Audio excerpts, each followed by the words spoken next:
The people who were charmed by Ria were starting to have their freedom back. What's happening? They felt like they were a different person just before this, and the facade suddenly shattered.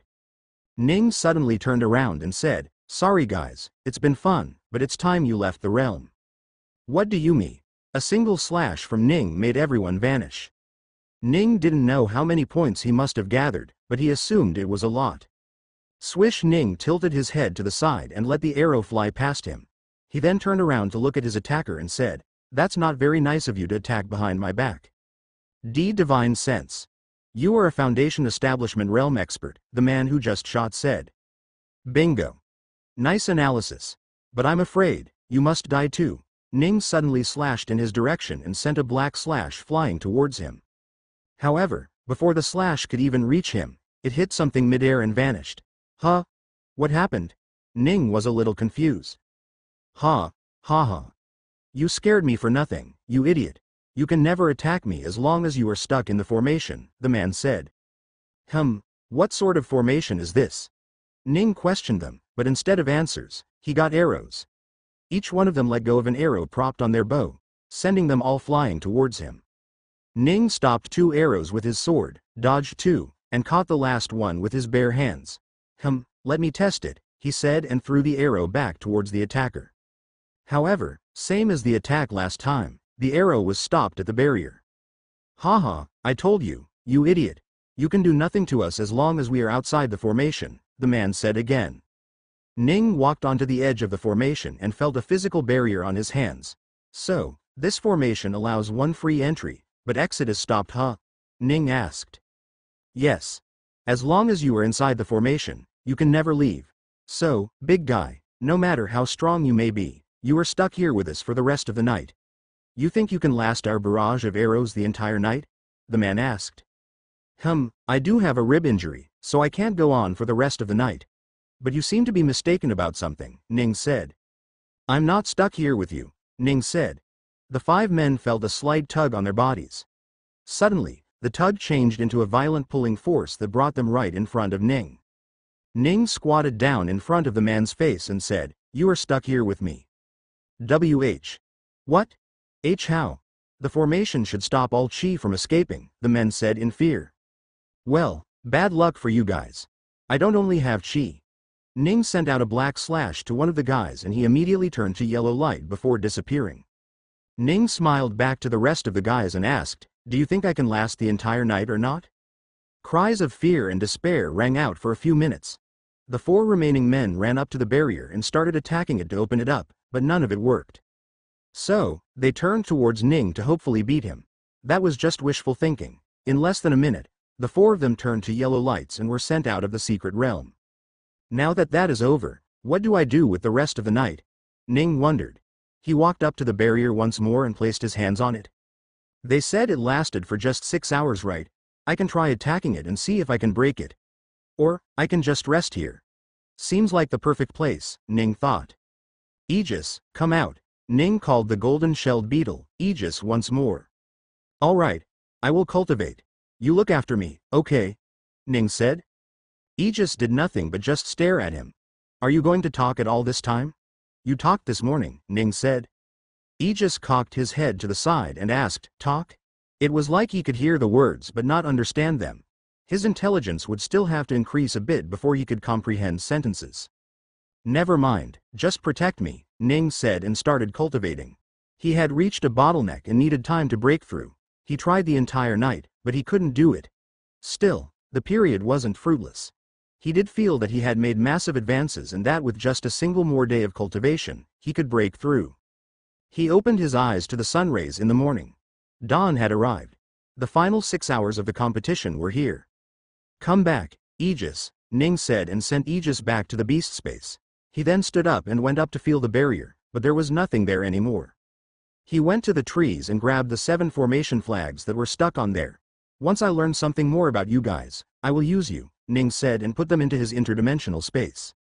He took out a bunch of ingredients and made a pain relief medicine that he drank once more. He didn't want a repeat of last time. He started walking in a random direction away from where he had come from. The first 15 minutes of walking, he thought nothing about the forest.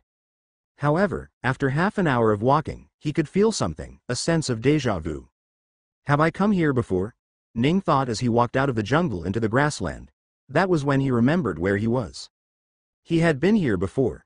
He had cultivated overnight on a piece of rock not far ahead of him. Beyond that was a forest, and beyond that. That is where the lake is, right beyond that forest. The lake with the flood dragon, and the angel's touch. For a second, Ning stood there with slight fear boiling inside his heart. Damn that flood dragon, it's got me scared, but I need to go get my spear, Ning thought. He controlled his fear and started walking. He took a familiar path to the lake. The grassland was wide, so he called out Aegis to carry him once more. He had gathered all the ingredients along the way with Hijacka when he last walked through here, so he couldn't gather any this time around. Ning put Aegis back into the beast space once he was in the forest and started walking forward by himself. At his speed, it would take around 2 hours for him to cross the forest and reach the water. He slowly trekked along the way for more than an hour when suddenly he heard movements. A group of people was coming towards him. Ning brought out his sword and got ready to fight. However, what showed up was a jumbled mess of people that just ran as fast as they could. They all seemed to be running for their life. They must have awakened the flood dragon, Ning thought. Still, Ning was quite surprised how many of them managed to survive. He quickly ran through the forest, disregarding the status of his ribs. He had taken the medicine, so he didn't worry it suddenly flaring up for today. Once he reached the lake, he saw the blue-scaled flood dragon rising high above the water, sending out waves of water at a man down below. The man wore orange clothes similar to the ones from the dazzling sect. I killed 13 of them except for that one guy that escaped. So does that mean he is the 15th member? Ning wondered. The man wasn't fighting the flood dragon at all. From what Ning could see, he had a 3rd Foundation Establishment Realm cultivation base, not even close to enough to fight the flood dragon who had a 5th Foundation Establishment Realm cultivation base. The man was instead running around the lake, dodging the attacks. He had a small and nimble body, so he could easily dodge the flood dragon. Still, he couldn't find openings that he could use to go get the fruit. Ning hid behind a tree about 50 meters away from the lake and kept tabs on those two's fight. He wanted to use the opportunity to sneak in there and steal the fruit if possible. Suddenly, something weird happened. The man suddenly split in two. One ran towards the right and another towards the left. The one that ran left was a simple illusion that was there to distract the floor dragon. The one on the right was the real one. When the flood dragon attacked the illusion, the man saw his opportunity. He immediately flew towards the fruit. But before he could even make it a meter away from the shore, he was stuck midair. No you don't, Ning thought as he stopped the man from flying forward. Due to the incredible strength of the man, Ning started feeling a little lightheaded due to using too much mental energy. However, that was all Ning really needed. The flood dragon turned around, and the man couldn't escape anywhere. He was doomed. Whoosh! A single blast of water turned the man into yellow lights and he left the realm. Even as he left, he didn't know what had happened to him at the last moment. Sigh, now I have to find my own opportunity, Ning thought. Suddenly, the flood dragon turned around and looked directly towards the tree where he was hiding. Ning felt something wash over his body. *T. Its divine sense goes so far out, he said in surprise. The flood dragon had found out his position and it was time to run. Suddenly, the flood dragon spewed out water that reached everywhere. Before Ning could run away, the water reached behind him and created a barrier that stopped him from escaping. Now he was in the flood dragon's domain. He turned to look at the floor dragon and saw a hint of surprise and happiness in its eyes as well as cruel impulses. You came back. The flood dragon spoke. I should have known. Of course, it has enough intelligence to speak, Ning thought. You remember me? Ning asked. You can understand me? The flood dragon asked. Yes, I can understand beasts' languages, Ning said. Since you understand me, can we talk things out instead of fighting? You want to talk? It asked. Yes, you see I only came to find my spear. It was flung around here somewhere, Ning said. To find weapon? To kill me? The flood dragon asked. No, I just want to find my weapon because it's precious, Ning said. You don't want my fruit? It asked. No, Ning said. Lies. It suddenly shouted and prepared an attack.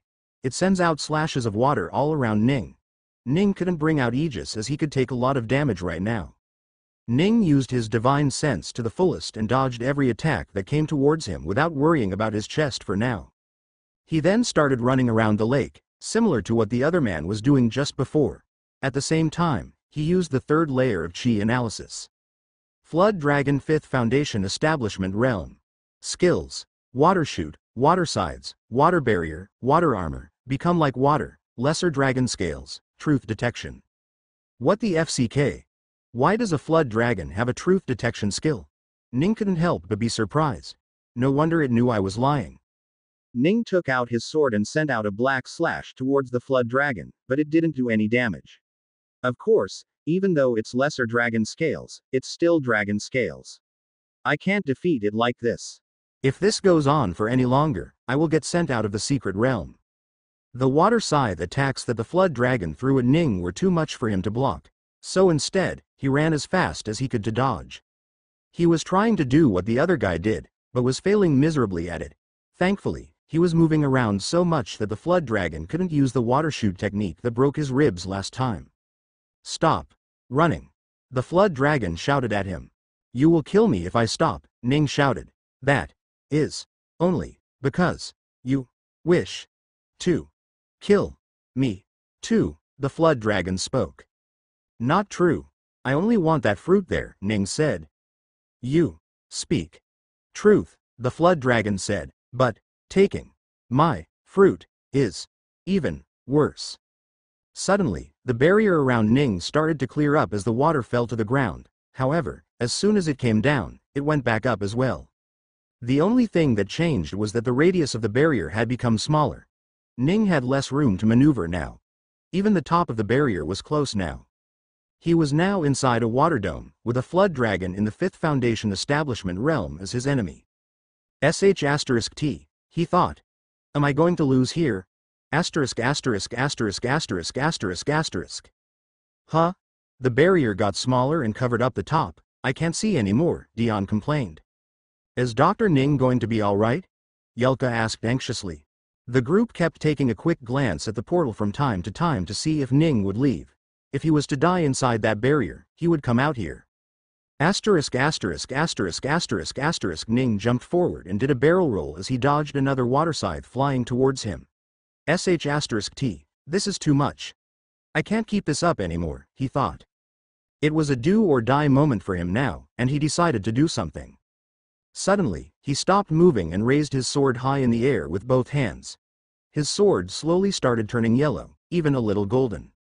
This was his strongest attack and he hadn't used it ever since he reached the Foundation Establishment realm. He was about to see how strong it was.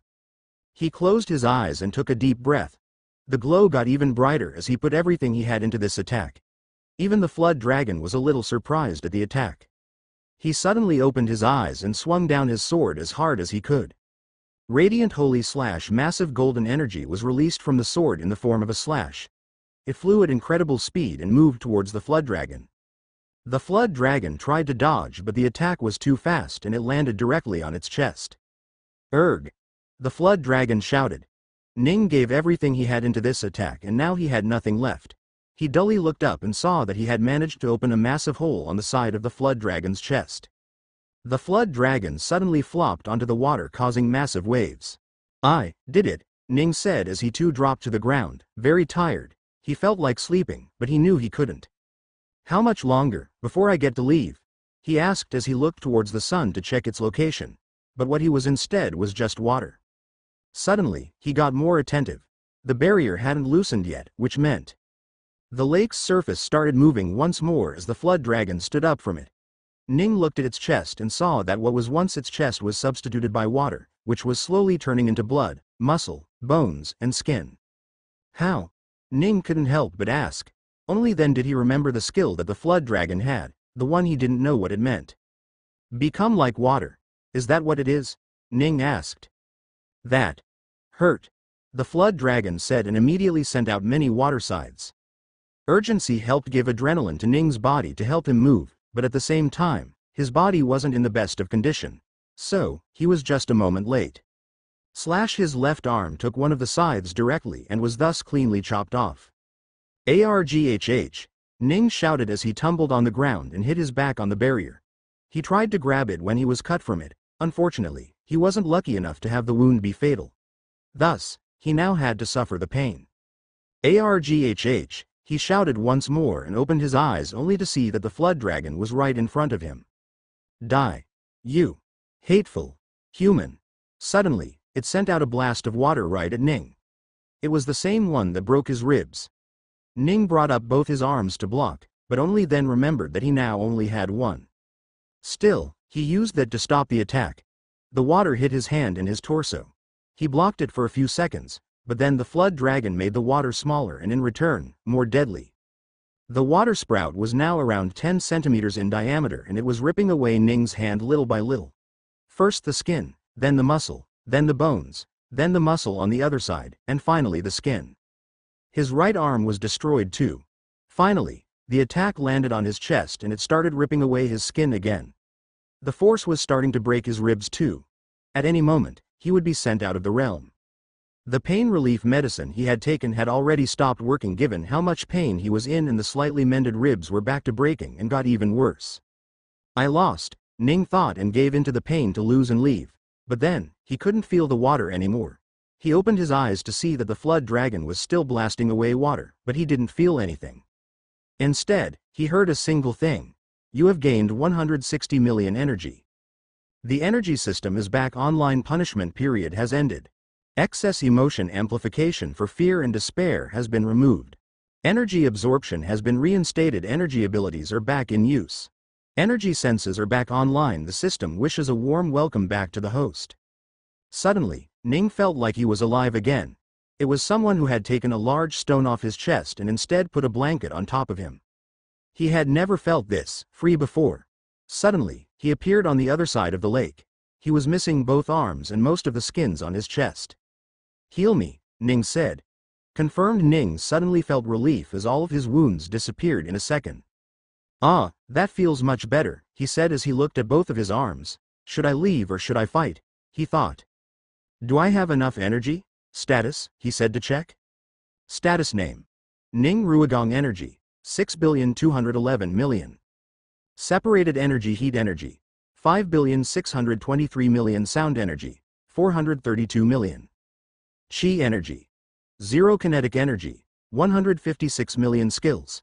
Simultaneous thinking, omniscient map of Kumiya, omniscient Clavian language, candlefire, yin to heat conversion technique, night vision eye, interdimensional storage, stopped time. 722 kg, air cutter, telekinesis, yin to sound conversion technique, water filtration, earthly jade cultivation method, sun god's morning cleansing technique, chi cultivation analysis, body cultivation analysis, basic all language, 8x chi acclimation rate, radiant holy sword, supreme dominance, beast space, earth shattering, heaven tempering art, divine vortex devouring. I can't tell if it's enough or not, Ning thought. I should try to find out. The flood dragon was surprised to see that Ning had disappeared and immediately sent out its divine sense to check. When it found Ning behind itself, it immediately turned around and went to attack him. Before fighting, give me information on the skill Become Like Water, the one that is less than 300 million energy, Ning said. Confirmed. You have bought intermediate knowledge on Become Like Water for 248 million energy greater than. Ning got the familiar sense of information being sent directly to his head. Oh, how I've missed this, he thought. He understood the information and thought, no wonder. You are nigh invincible as long as you are inside water, huh? That's why you haven't left the lake yet. I could have killed you with my previous attack if not for you staying inside the lake. It seems water heals you easily if you have the chi for it. You will die. Now, let's talk in the land. Suddenly, the flood dragon started floating in midair and was dropped out onto the land. After long last, it was finally out of the lake. The flood dragon struggled and sent out water scythes once more, but this time, Ning didn't care. He had enough energy to move aside the incoming attack with his telekinesis. Seeing that the scythes weren't working, the flood dragon resorted to shooting out a water blast. However, Ning wasn't going to let it do that. He used telekinesis to redirect the flood dragon's head sideways and it blasted water all over the side of the barrier. Tisk. That cost me quite a little energy, Ning thought. Since you serpent-like monsters like water so much, I shall let you go back to the lake. Suddenly, Ning disappeared. The flood dragon felt him appear right next to him, but then he disappeared once more. The flood dragon searched for him a little longer but was unable to find any hints of him. Ning was truly gone. Seeing that he was no longer anywhere, the flood dragon slumped back into the water. Sect leader, the barrier is opening up, somebody said. Gion and Yelka barely managed to see the tail of the flood dragon enter the water. What happened to Dr. Ning? They asked in confusion. Ning was neither inside the barrier nor was he outside the secret realm. Plus, they were keeping an eye on the barrier and never saw him leave either. Is something wrong with the secret realm? They asked, but could not come up with any answers. I hope nothing is WR. Hey, the lake is moving again, Dion said, and everyone looked back on the screen with full attention, wishing to see what was going on. Asterisk asterisk asterisk asterisk asterisk. The lake was deeper than one could imagine. The flood dragon swam to the bottom of the lake to rest. Suddenly, its body started vibrating slightly against its control and sound started escaping from its skin. So this is what the inside of the lake looks like, huh? Ning's voice appeared from his body. The flood dragon jumped in fright and immediately sent its divine sense out to check, but it couldn't find him anywhere. Don't bother, you won't find me, Ning said. Instead, I have a proposition for you. Where? The flood dragon started to get scared. Shut up and listen. I want you to be my subordinate. And in return, I won't kill you, Ning said. You can't kill me, the flood dragon shouted. Wanna bet? A massive amount of yin qi in the water gathered on the surface of the flood dragon and started turning to heat. Ning's cap was already full today, so he absorbed none of it. The heat energy gathered more and more, and soon, the flood dragon was getting uncomfortable. It wasn't used to feeling the heat a lot at the bottom of the lake, so the slightest heat caused a lot of pain. The flood dragon tried to swim around the lake to remove the heat, but nothing worked. It didn't know that the cause of the pain was the water it was swimming in, so it didn't leave the lake. Ning stopped. The heat turned back into yin once again. Will you agree to be my subordinate now? Ning asked. No. The flood dragon shouted. The heat returned once again. After a while of hurting the flood dragon, Ning stopped. Will you agree now? He asked. No. The back and forth went on for a little longer until the flood dragon was hurt so much that he couldn't keep up the will anymore. I agree. Please. Stop. I don't need a body to do it, right? Ning thought. He was currently inhabiting the flood dragon's body inside the lake. Don't struggle or resist now, Ning said. I understand, the flood dragon said. Ning prepared himself and said, dominate. Supreme domination was a skill that used energy to dominate another being. It cost more energy the more mental strength or mental resistance the target had. So, Ning had to first lower the flood dragon's defense before he could easily submit it to himself. He could see the energy number dropping in his status very quickly. Before he knew it, he lost over 600 million energy. Holy sh*t, that's a lot, he thought. Fortunately, that was all he lost. The flood dragon turned docile and stopped moving. Can you hear me? Ning asked. Yes. Master. There he is. Oh, thank God he's okay. He must have jumped inside the water to escape from the monster, Yelka said. Yes, it's relief, Dion said and looked up at the sky. There is only half an hour or so left now, he said. But now he will have that. This might cause us some problem, Yelka said in a serious tone. Ning landed at the center of the lake. He stood on the small land and looked at the fruit in front of him. The angel's touch, he said softly and slowly picked it off of the branch. He then stored it inside his interdimensional space rather than the storage bags given by the elders. He then flew out of the lake and walked into the forest. He sent out his spiritual sense everywhere, but couldn't find his spear anywhere. **T. Did someone else get it? He wondered. He really liked that spear. Well, whatever, I can make a better one later, he thought. He could finally see the sun, so he knew how much longer he had. He slumped down on the ground and finally took a rest. Many thoughts started coming in and out of his mind. Some happy, some sad, some angry. He, however, kept a rein on them all and finally asked the question he had been burning to ask all this time. Did I really deserve to be punished like that, system? He asked. While the last 16 months hadn't been particularly bad, it was still 16 months of time without the system. He had come to rely on it a lot and not having it felt like walking with a leg missing. Killing the innocents is strictly forbidden by the system. No, I get that. I actually think it's the proper thing to do. But, couldn't you have stopped me before I got there? Ning asked.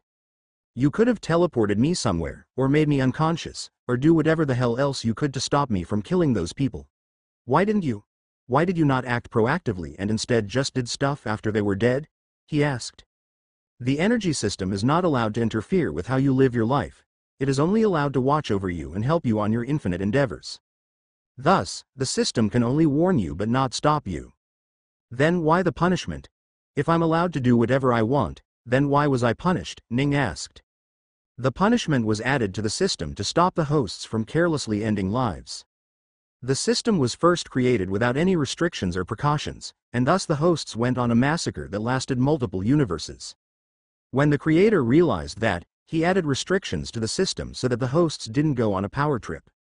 The creator added the energy cap system as well as the punishment system to stop the hosts from ending lives that do not deserve to die. Ning heard all of this and curiously asked, the creator? He sat straight and asked, does that mean someone made the system? Who? Can I know? The system only had information from the infinite multiverse. Anything outside of that is unknown to the system. So the creator stays outside of the multiverse. How does that work? Ning wondered. By the way, why did you disappear for 16 months? Ning asked. The creator, through the many hosts, realized that the harshest punishment an immortal could suffer was boredom. So, every time a host kills an innocent person, the creator made it so that the system forcefully goes into shutdown, taking away everything related to energy, as well as transferring the emotions that their victims felt into them. The period of time for the punishment is 2 to the power of the number of innocents killed. So, 1 dead innocent person is 2 months. 2 is 4 months, 3 is 8 months and 4 is 16 months, Ning said. Yes. There should be better ways to punish the hosts. For one, you can tell them about the punishment beforehand. That should deter a lot, Ning said. The system will gladly accept any suggestions. Please give it more suggestions if you have. Maybe. No, that's a little bad. How about stopping a host's, you can't interfere, right? Damn, this is hard, Ning said. Ning thought for a minute and said, the cause of the problem was that enhanced emotion you put in me. If I wasn't enraged and bloodthirsty, I would have probably made a more sound decision. How about removing that? Ning asked. The system stayed silent for a little while and finally spoke. The system has decided to send your suggestions to the creator. The system would like to use 800 million energy to transfer the message. Do you accept? What? 800 million just to send a little message? *T. The creator is outside of our world, right? Fine. Use it. Maybe that will help the next host, Ning said. Thank you. Information is now being transferred out of Kumiya to the creator. Sent. The suggestions have been successfully sent to the creator. Thank you for helping us improve the system. How much energy do I have? Ning wondered and checked the system. After the battle, using the supreme dominance, and making a third beast space that was large enough for the flood dragon to fit, he now had about 3 billion energy. That's still a lot, he thought. Arg, it seems my spear really isn't here. I spent so many coins on it too. Sigh, whatever, I will just make a much better one. System, help me make a spear, Ning said. Please explain the design of the spear. Might as well use my last one as a design, Ning thought and told the system about the design of the blue spear. How much energy do you wish to spend? How much energy do I need for it to become a mid-tier spirit artifact? Ning asked. The lowest energy required is 1,800,000,000 energy. *T. I will have less than 1 billion energy left after that. I'll use 2 billion. Whatever, I will go collect some more after this, Ning thought. Confirmed light shined in front of him as energy escaped from his body to create a silhouette of a spear. Soon, the spear gained mass and after that, it gained color. Finally, it fell onto the ground as a physical spear. Ning picked it up and moved it around a little. Not bad. Although, for some reason, I feel like I can't use it properly right now. Probably because it's way too high of a spirit artifact for me, Ning thought. He then slumped back on the ground, with his back to the tree, and waited. There was still around 10 minutes before he would have to leave the realm, so he just stayed there and waited. System. What is this realm? Is it a different space or dimension or what? Ning asked. Would you like to learn about this space for 40 million energy? 40 million, huh? And you could have just answered too.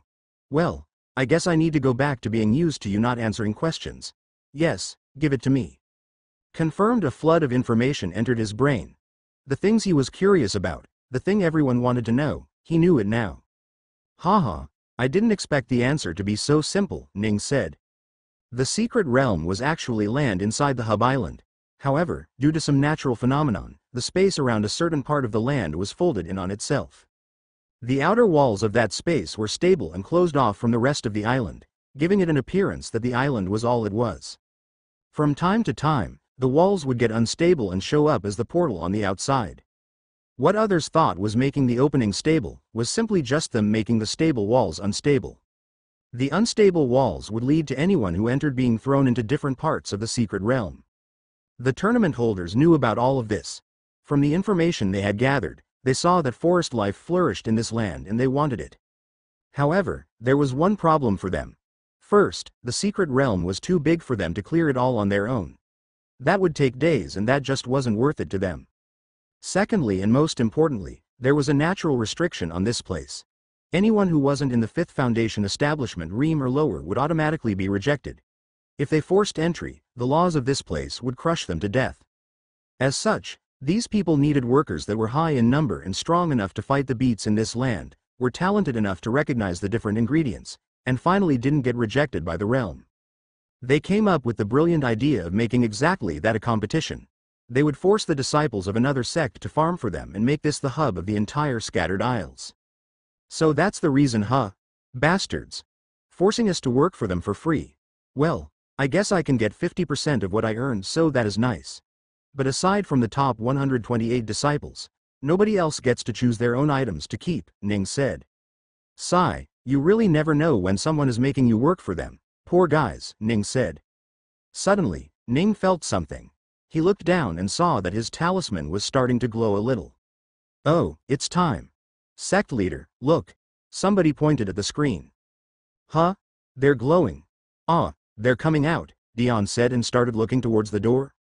Soon, one after another, the remaining participants started pouring out of the portal and landed outside on the stage. There were about 60 people remaining inside the secret reel when the time was up. Ning stood straight and watched in front of him to see the plethora of people in the audience. I will kill you soon, you bastard, a voice came from Ning's left.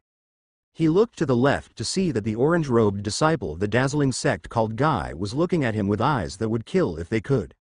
Ning did nothing but smirk at him and looked forward to seeing 5 men appearing on the stage. These were the people who opened the portal 4 days ago. The people came and took away the formation flag. Then the host came up and started speaking to them. Congratulations on lasting till the final days of the competition. Everyone else who has come before you has put in their points into the ranking board. It's your turn now, the host said to the rest of them. Please gather in a line and hand your talisman to the staff. If you land below 128, you have a choice in giving away only that which you don't need.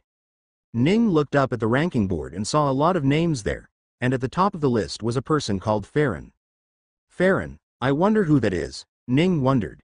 Next to the name was the number 10,341. This was the number of points he had gotten. What's at 128? He wondered and checked. It was exactly 4,392. About a 6,000 point difference, huh? That's quite a lot, he thought.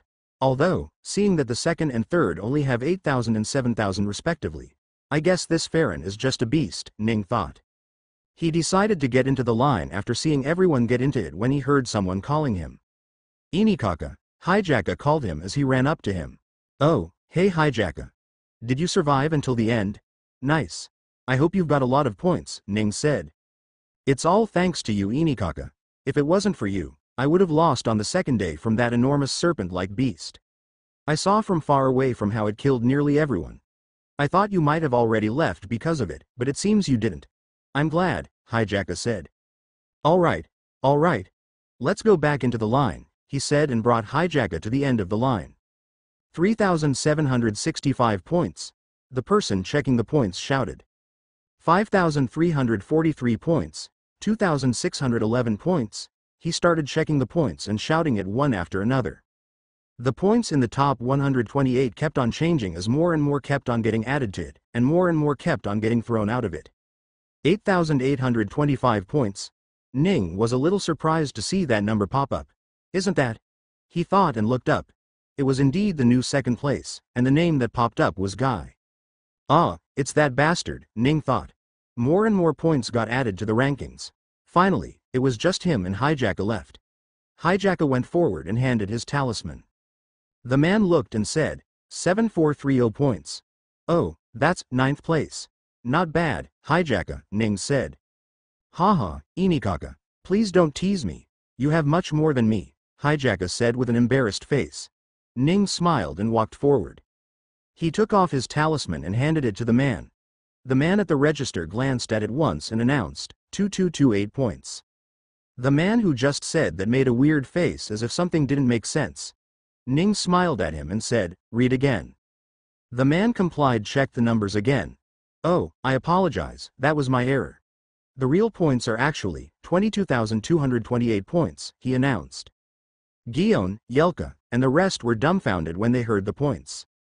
Did he just say 22,000? Gion said in disbelief. I think so, Yelka said as he looked at the top of the ranking. The first place on the ranking was still Farron, but suddenly, it changed to Ning 22,228. They were finally sure that he had in fact gotten so many points. Everyone in the 128 please, follow me. Everyone else, please follow him. Two staff appeared out of nowhere and started speaking. Ning followed him and went where they were taken. The man then handed them all a talisman once again. With this talisman, you can check how many points each of your bags have. You must return half of the points worth of items to us, they said. Ning checked his bags and started separating items. He knew what he wanted to keep and what he didn't. In the end, he was left with 2 bags, while he returned 3 bags. He only kept the most precious of items, which were mostly just ingredients. Ning walked out and returned to the seats where the Deep Skull Island folks were. As soon as they saw Ning, they all stood up and congratulated him, calling him their benefactor. Sect leaders, after the competition tomorrow ends, I will be leaving. You do remember that, right? Ning asked. Oh, why yeah, we remember, they said as he got a little dejected after the reminder. He smiled and said, don't worry. I will win the grand prize and you can take it all back. For now, let's go. Back to the hotel. Along the way, he saw Guy and the other 13 disciples all look at him with hateful eyes. The only one that wasn't was the man he had helped the Flood Dragon defeat. When he realized that he was responsible for nearly all of their loss, he got a good sense of happiness inside of him. Once he returned back to the hotel, he got on his bed and started cultivating. He was so close that he just wanted to finish it. However, he wasn't able to break through even after an entire day of cultivation. Arg, I am so close. If only I had more time, Ning thought. However, it was time, so he stood up and left the room. Along with the rest of the people from the Deep Skull Island, he walked to the center of the Ha Island, which he now knew wasn't really the center. He entered the arena and waited for the tournament to start. More and more people came in to watch. He then saw a man in an orange robe fly down from the sky. Are people allowed to fly in here? Ning asked the sect leaders. Oh, that's Malice, the sect leader of the dazzling sect, the only golden core cultivator of the Scattered Isles, Dion said. No one is going to bother stopping him, Yelka said. Ning looked up and saw that he was looking towards him as well. Did his disciple tell him about me? Ning wondered. Welcome, ladies and gentlemen, to the hopefully final but most likely the penultimate day of the tournament. Today we will start the 1v1 matches that you had all been waiting for. This will be between the 128 participants that got the highest points in the previous match, the host spoke. In front of me is a box with 128 numbers. I will now pick 2 numbers. The host spoke and picked 2 numbers from the clear box. The first match is going to be between number 45 and number 10. Hijacka walked onto the stage and stood in front of his opponent who had a cultivation base of the 8th Shi condensation realm. Hijacka would easily be his match even with just his own cultivation base, not to mention his body cultivation. They were both made to keep talismans on their body that would teleport them out of the arena if they were mortally harmed. The fight started, but Ning didn't bother with it. He knew who was going to win. It was obvious. The next few days started to seem very boring to him. What's the time again? Around 10 a.m. I still have an hour and a half before my cap resets, he thought. What should I do? Should I buy something else? Should I instead gather energy just in case, or should I think towards increasing the cap? Increasing the cap seems like the best idea. Let's see, what was the next cap doubling price again? System, help me, Ning asked. Here are the cap increase prices. Double your daily cap. 10 billion heat energy. Double your daily cap. 10 billion sound energy. Double your daily cap. 10 billion kinetic energy. It's 10 billion for each, since I collect 160 million each day, which means in 10 days, I get 1.6 billion energy. Then it should take me around 60 days to gather 10 billion, Ning thought. What should I do? Ning thought. He wanted ideas. He opened his status and checked them to see if there really was something. Oh right, that should work, he thought, and asked the system. Hey, system. How much do the yang to energy conversions cost? Here are the prices for yang to energy conversion techniques. Yang to heat conversion technique costs 66 million. Yang to sound conversion technique costs 60 million. Yang to kinetic conversion technique costs 96 million. Oh, I would have probably complained a few years ago, but now these prices are very cheap to me. Buy it, system, Ning said. Are you sure? The system suggests you don't buy these techniques? Huh? Ning was surprised. It wasn't every day that the system opposed his ideas. What's wrong with these techniques? Ning asked. Planet Kumiya is not a planet with a very high amount of qi. Thus, yin and yang energy here are very less. You will not be able to fill your cap with these techniques. Ning thought for a second and said, that's right. He remembered back in the village when he used to suck in yin energy. From time to time he would run out of yin to convert just because he took everything from the surrounding. And that was back when his cap was around 5 million. Aish, that's a problem, isn't it? Ning asked himself. Is something wrong, Dr. Ning? One of the disciples next to him asked when he saw Ning mumble. Oh no, nothing's wrong, Ning said, and finally paid enough attention to see that the contestants had changed. He looked up and saw that Hijaka had already won. He watched the next competition for a while and said in his mind, buy it. It might come in handy as the yin one did. Confirmed. You have bought yang to heat conversion for 62 million. You have bought yang to kinetic conversion for 96 million. You have bought yang to sound conversion for 60 million. I will try when it's time, he thought, and waited. The fight at the stage was boring to him, so he just stayed where he was and started cultivating. At least, that would help him reach a little closer to a breakthrough. He cultivated for a bit and felt he was making some progress when suddenly he got a nudge on his shoulders. Dr. Ning, it's your turn, a disciple said. Ning nodded and stood up before walking down to the stage. A staff member put a talisman on him and sent him up the stage.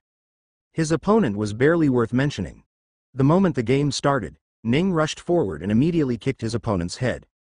Had it been a real fight, his opponent's head would be crushed like a watermelon dropped from a very high height.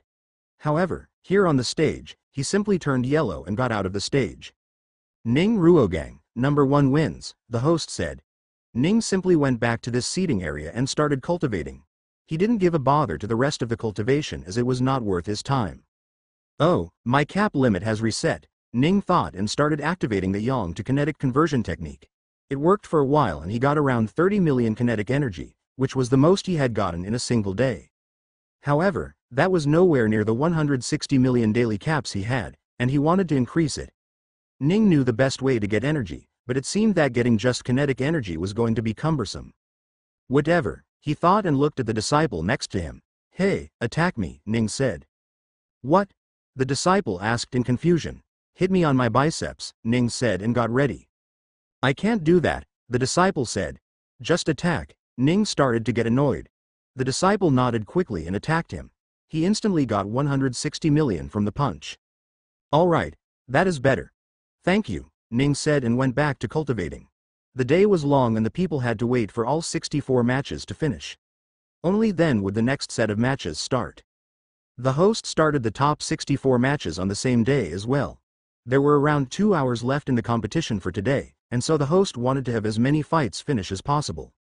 In the end, the host was successful at ending exactly 16 matches in that 2 hours. Once that was done, everyone stood up and left the arena. They couldn't wait for tomorrow, the final day. Ning was in his room cultivating. Ever since returning from the arena, he had been continuously cultivating. Tomorrow was going to be a long day of fighting. Worst of all, it was probably going to be a boring one. He kept on moving the same chi he had in his body around to break through. He cultivated for the entire night, and at around 4 a.m. in the morning, he finally managed to push through that invisible barrier and crossed it. He finally entered the second foundation establishment realm. Sigh, that's good enough, he thought, and slumped onto the bed. Even if it was for only 4 hours, he decided to just sleep. Dr. Ning, can you, please rethink about leaving? Where will you even go? Dion asked. He really didn't want to see Ning leave the island. He was strong and could also take part in the next 3 years in the tournament once more. I've already thought of it for a long time. My mind is made, I am leaving today, Ning said. Sigh, I guess we can't change your mind then. Well, let's just go to the arena, Yelka said, and the group started moving from the hotel. Along the way, there were a few people that turned around to look at him. He had effectively gotten more than double the points of the second place holder in the last competition, so everyone was expecting him to do great. Ning didn't show any reactions to these people, however.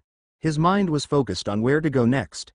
That place, Hijaka said, I should go there, he thought. It wasn't that far away for him and he could easily see himself having fun there. Sigh, I also need to find myself a way to leave this planet as well. I wonder what other ways there might be aside from just teleportation. Ning looked up to the sky and thought, can't I just fly away? He thought. That's probably going to take a lot of energy as well, he thought, and stopped thinking about it any further. Huh? What is he doing here?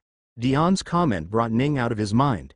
He looked forward and saw the sect leader of the dazzling sect standing near the arena's gate, waiting for the arena to open. Why is someone who can simply fly inside waiting outside in a line? Ning wondered. Malice was with his 15 disciples, and as soon as they saw Ning, they whispered something into his ear. Malice's face showed no emotions as he heard the things and walked up to Ning. Are you the junior named Ning? Malice asked. Ning was a little surprised that he was here for him. Yes, that is me. What does sect leader Malice want with someone like me? Ning asked. Malice gave a smile and said, I heard Junior was the reason my disciples did so much poorer this time around in the competition. I was just wondering what you had to say about that. The hell does he want? An apology? Ning wondered. I guess, I am a little sad I missed one of them, Ning said as he looked at Malice dead in the eye. Golden core aura flared for a split second before dying down, however that was enough to scare everyone in the vicinity. It seems you have a rather sharp tongue on yourself. Make sure it doesn't cut you by accident, Malice said and left them. Dear God, that guy scares me, Dion said. He could probably hurt me even though my body cultivation is so high. He's not the strongest for no reason, Yelka said. I just hope Dr. Ning's words don't leave an impression on him. If he decides to target Deep Skull Island for some reason, we will be in trouble. I'm sure that won't come to be. I will make sure of that, Ning said. Finally, they were allowed entry and the entire group went to their seating areas to view the remaining matches today. Welcome to the final day of the Triennial Tournament. I hope you are all having a fantastic day. Today's battle will be the continuation of yesterday's, so we will have the remaining 16 matches today. I shall now choose our next contestants, the host said and picked up 2 papers from the lot. Number 33, and number 1 inch. Dr. Ning is first. Please go ahead. The disciples let Ning walk down to the stage. Similar to yesterday, Ning was given the talisman to wear. He walked onto the stage and saw that his opponent was a girl wearing violet robes. He didn't immediately finish the match like yesterday. He let the girl attack first. He was so bored now that he would do anything to make the tournament a little more fun for himself. And that meant seeing what the others could do. The girl suddenly summoned 3 earth golems that seemed like puppets. Oh, Ning said with slight amusement. This looks like the ice puppets that Freya made. Only this one is made of earth, he thought. The puppets were very rigid with not much flexibility to their limb movements. But since Ning wanted to have some fun, he let the puppets attack. The girl sent them to punch him down, but Ning just took it. With his body cultivation, there was no way he would ever feel this pain. It was a little fun at first, but the constant pounding soon got boring. He lifted his arms and caught one of the falling fists. He used the arm to swing the earth puppet and slam it into the other one. He then took the last one and threw it directly at the girl. Arg! She shouted, but there was no yellow light. She's not lethally damaged, huh? He thought and went to help her if she was injured but not enough to disappear. He threw the puppet behind him on the empty stage and looked at the girl. She was unconscious. Well, seeing a giant earth puppet falling on top of you would be quite shocking. He looked towards the referee for some help. and only then did the referee realize that she had fainted. "You win," he said and asked someone to take the girl away. Ning didn't really watch any of the matches. He simply closed his eyes and listened to the sighs and cheers of the audience. He really wanted to see all the participants' powers for the first time with his own eyes. The top 32 started and he only opened his eyes when his own name was called. His opponent was a man with a 9th Chi condensation realm cultivation base. Meaning, he would have no problem winning against him. The man tried to fight with his best of abilities, but they were of no concern to Ning. He easily destroyed each of his attacks, and in the end, defeated him as well. The next one fighting after him turned out to be Hijaka. His opponent was someone that was in the 9th Chi condensation realm. He decided to watch this one match that looked like it would get interesting. However, thanks to Hijaka's immensely strong body, the match was not even a bother for him. In less than a minute, he managed to win against his opponent with no problem. Sigh, it really is boring. Maybe it will get better starting the next match, Ning thought. Did you see that, Yelka? Did you see? Gion said excitedly. Yes, I saw, Yelka said. I told you. Cultivating both body and chi at the same time as possible. You said the disciple will turn out mediocre if they did that, but I never lost hope. You said Dr. Ning was an exception, right? Then how do you explain the disciple? Gion said. Sigh. I guess you were right, but we need some better techniques than the one we currently have, Yelka said. Do you think we should ask him for the technique? Gion asked. Stop talking nonsense and act like an actual sect leader. You want to ask a disciple for their cultivation method? Yelka asked. Oh, you're right. I was so excited that I stopped thinking straight. Ning listened to the two's bickering and smiled. Hey system, prepare a cultivation method that can cultivate both body and chi at the same time. The total price must not exceed 500 million, he said. You can buy body breathing method for 395 million. Make it a physical book, he said. He asked the system to create the book inside his robes and there it appeared. He slowly took it out and read it for a bit to see what it was about. Oh, so you absorb chi through your body, hold it in for a bit, and send it out forcefully with your body. That way it cultivates your body while cultivating your chi as well, huh? Ning thought as he understood the concept of the book. It was a very good book. Given that one didn't have to learn multiple methods at once and could make do with this single one, this was a very good technique. Of course, his earth-shattering, heaven-tempering art was much better since it tempered the mind as well as the other two, and the divine vortex devouring technique was one of the best chi cultivation techniques. But they were also very expensive, unlike this one. Sect leaders, since I am leaving, take this as a parting gift. It's the cultivation method I use, he lied and handed them the book. Your method? Gion and Yelka both got surprised and immediately jumped on the book and started reading it together. After a while, they looked at Ning with teary eyes and asked, Do we really get to keep it? Yelka asked. Of course, it's a gift, Ning said. Thank you. Thank you very much. With this, our fragmented sects can once again become one, Gion said as tears fell through his eyes. Yes, the Purple Dragon Tiger sect will return to former glory, Yelka said. You mean the Purple Tiger Dragon sect, Gion corrected. No, the Purple Dragon Tiger sect, Yelka recorrected. The two sect leaders started quarreling on what to call the joint sect. Ning once again smiled and said nothing. He looked to his left and asked the disciple, Hey, hit me, he said. What? He asked in confusion. You know, like yesterday. Hit me, Ning repeated. Oh, the disciple was a little confused but complied with the request and hit Ning on his biceps. However, Ning only got 40 million energy. What's wrong? Hit me harder, he said. The guy got a little embarrassed and hit Ning twice. In the 2 turns, his 160 million energy cap was reached. The man took a deep breath and leaned back on his seat. What's wrong? Ning asked. I don't know, doctor. Your body feels a little weird when I hit you. I felt it yesterday as well. It's like I'm hitting a cushion or something. There is never an impact. That's probably because your body is very strong, the guy said and started taking deep breaths. Are you okay? Ning asked. Yeah, I'm fine. I just feel a little tired after hitting you. I wonder if I am sick or something, he said. Alex tried to think of some medical condition this guy might have been suffering from, but nothing came to mind. In the end, he resorted to asking the system. What's wrong with his body? Give me some information for 100 million energy, he asked. Information entered his mind and his eyes went a little wide in realization. Ning then sighed. I guess I will have to find a new source now, he thought. It turned out that Ning was basically stealing 160 million energy the man had when he asked him to hit him. So, in turn, the man was feeling tired and lethargic due to the lack of energy in his body. He should be fine for now. I don't think his body had much energy without his cultivation base fully in use, Ning thought. Normal environmental energy was gone from his list of sources due to how much energy he required, and now another source was gone as well. **T. I will have to find better ideas now. The top 16 battles was now starting. Ning could see a few people he recognized make it into those ranked. Hijaka was one of them. With his dual body and chi cultivation, his fighting strength was really high. Next was that orange-robed man he hated, Guy. The next one was the orange-robed man he helped the flood dragon kill whose cultivation base was higher than him. He had found out that this was the man named Farron, the second-ranking participant from the secret realm. Another one of the people he knew was the leader of the group of 5 that tried to use the charm girl to lure people into their formation and kill them. He had surprisingly made this far up.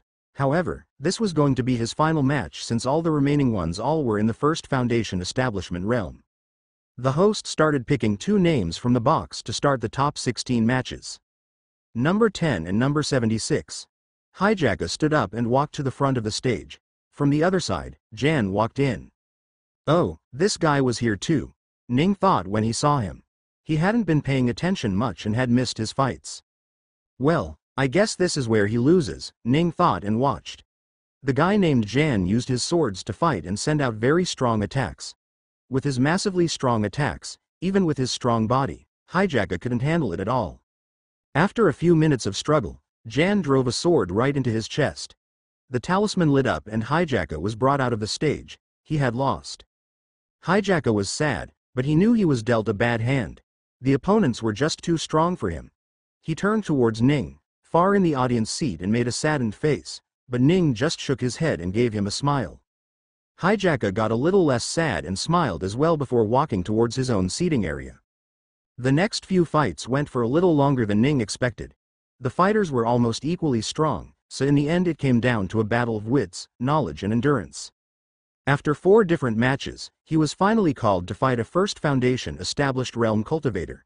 His opponent was a girl who called out 2 beasts the moment she saw him on stage. He was the one they all feared. So when she found out it was him who would be fighting, she didn't hold back. Her 2 beasts were also at the same cultivation base as herself. One of the beasts was a large vulture with a really long neck. The other beast was actually a large centipede that crawled along the ground. Ning smiled when he saw this. Finally, there's something fun to do. He didn't participate in this match by himself. Instead, he called out someone else to fight for him. Come out, Aegis, he said, and Aegis suddenly appeared in front of him. The 2-meter-tall body with the additional meter trident-like horn was unique to the audience. The girl frowned a little and asked, "Why is your silver beetle golden? Did you paint it so others wouldn't find out?" "Haha, this is not a silver beetle, it's something better. You'll see," Ning said and gave a single command to Aegis. "Kill!" Aegis immediately flew away and went for the centipede. It was the thing protecting the girls, so Aegis tried to get rid of it instead. While it wasn't the fastest flying beast, Aegis still surprised the girl with how fast it flew. How? She felt a little shocked. From her knowledge, this was something impossible for the great-shelled silver beetle. Aegis swiped both of its right arm at the centipede. The centipede also jumped to attack Aegis. Aegis got hit in the chest, while the centipede got hit in the face and neck and started bleeding. The girl looked at her centipede, then towards Aegis. While her similarly powerful beast was bleeding, the beetle was perfectly fine. Golden-shelled beetles could block a lot of damage from their back and only a fraction of that from the front. However, that did not mean that their front was weak. It just meant that their back was abnormally strong. The vulture immediately flew and sent gusts of wind towards Aegis. The winds contained many small wind blades that would cut everywhere. To counter this, Aegis simply turned around. All the wind blades landed on him, but none actually worked. "Go!" the girl shouted. Both the centipede and the vulture rushed towards Aegis. Both of them attacked him at once. However, all the attacks landed on his back, so he was fine despite the barrage. Suddenly, he opened his wings and flew up. As soon as he was high enough, he did a U-turn and returned towards the vulture. His horns started to turn golden and shined. The vulture sent out massive wind slices with its wings, but it didn't work. Aegis' horn pierced through the vulture's wings, and the vulture cried out in pain. The girl was surprised and immediately took the vulture back. However, Aegis wasn't done yet. He flew up once again and turned around before flying down very fast. This time, however, his horn didn't shine. Instead, he slowly shifted his body such that his body was what was going to attack the centipede. He was planning on stomping it. The girl felt horrified when she saw that.